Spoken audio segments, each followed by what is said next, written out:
আজকে আমরা দেখব এমন 5টি সিকিউরিটি গ্যাজেট যার মধ্যে থাকবে door viewer, smoke detector, door stop alarm, multifunctional motion detector এবং পাসওয়ার্ড লকার।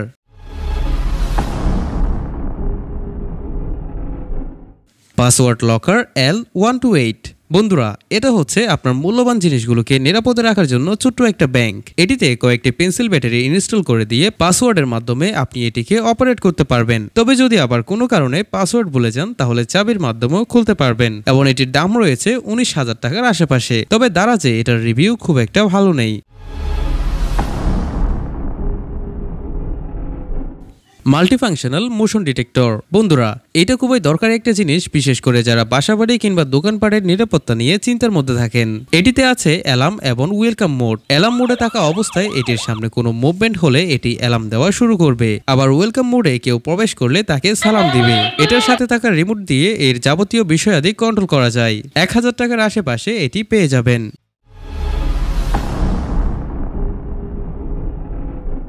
ডোর স্টপ অ্যালার্ম। বন্ধুরা, এই জিনিসটা দরজার নিচে সেট করে ঘুমিয়ে পড়ুন নিশ্চিন্তে। কেউ যদি দরজা খুলতে চায় তাহলে এটিতে চাপ লেগে সাথে সাথে জোরালো অ্যালার্ম বেজে উঠবে। যতক্ষণ না পর্যন্ত আপনি সেটি অফ করছেন ততক্ষণ এটি বাজতে থাকবে। বাসা এবং দোকানপাটের সিকিউরিটির জন্য এটা বেশ কাজের একটা জিনিস হতে পারে এবং এটার দাম রয়েছে 700 টাকার আশেপাশে।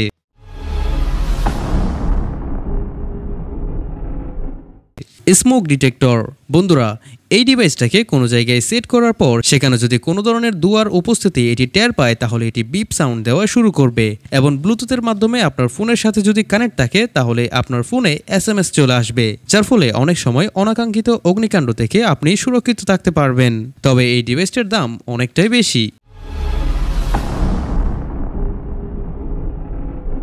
ডোর ভিউয়ার। গাইস, এই ছোট্ট জিনিসটা যদি আপনার দরজার মধ্যে সেট করা থাকে তাহলে দরজা না খুলেই আপনি দেখতে পাবেন বাইরে থেকে কে কলিং বেল বাজাচ্ছে। এটার মধ্যে একটি হোয়াইট লেন্স দেওয়া আছে যেটির মাধ্যমে আপনি ভিতর থেকে বাইরের সম্পূর্ণ দৃশ্য দেখতে পাবেন, তবে বাইরে থেকে ভিতরের দৃশ্য দেখা যাবে না। সাধারণত অনেক ঘরের দরজাতেই এটি ডিফল্ট ভাবে লাগানো থাকে এবং এটার দাম রয়েছে 150 টাকার আশেপাশে। সো গ্যাজেটগুলো আপনারা ইউটিউব ভিডিও ডেসক্রিপশন বক্স, ফেসবুকের কমেন্ট বক্স এবং টিকটকের আইডির বাইরে দেওয়া লিঙ্কে ক্লিক করলে পেয়ে যাবেন।